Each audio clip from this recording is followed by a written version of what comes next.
Oman ദേശീയ ദിനത്തിന്റെ ഭാഗമായി Malayali Riders Muscat 54 kilometre cycling സംഘടിപ്പിച്ചു. 11ഓളം അംഗങ്ങൾ റൈഡ് ചെയ്തപ്പോൾ 2 പേർ സപ്പോർട്ടിംഗ് ആയി കൂടുകയും ചെയ്തു. അതിരാവിലെ ഖുറം ബീച്ച് റൗണ്ട് അബൌട്ടിൽ നിന്നും ആരംഭിച്ചു. അൽ മൗജ് റൗണ്ട് എബൌട്ട് വരെയും തിരിച്ച് ഖുറം ബീച്ച് റൗണ്ട് എബൌട്ട് വരെയുമായിരുന്നു റൈഡ്. ആരോഗ്യ പരിപാലനത്തോടൊപ്പം ഇന്ന് ഒമാൻ നടത്തുന്ന പരിസ്ഥിതി സംരക്ഷണത്തിന്റെ പ്രോത്സാഹനം നൽകാൻ കാർബൺ ഉപയോഗം പരമാവധി കുറയ്ക്കേണ്ടതുണ്ട്. അതുകൊണ്ട് സൈക്കിൾ സവാരി പോലുള്ള യാത്രാമാർഗങ്ങൾ കൂടുതൽ പ്രോത്സാഹിപ്പിക്കുവാനും പ്രചോദനമാകാനുമാണ് ഇത്തരം സൈക്ലിംഗ് സംഘടിപ്പിക്കുന്നത്.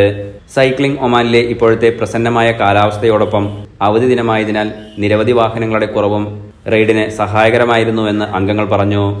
ഇക്കഴിഞ്ഞ ജനുവരി മാസത്തിൽ ഇന്ത്യയുടെ 75ാം റിപ്പബ്ലിക് ദിനത്തോടനുബന്ധിച്ചും മലയാളി റൈഡേഴ്സ് 75 കിലോമീറ്റർ സൈക്ലിംഗ് നടത്തിയിരുന്നു. Enlight news, Muscat.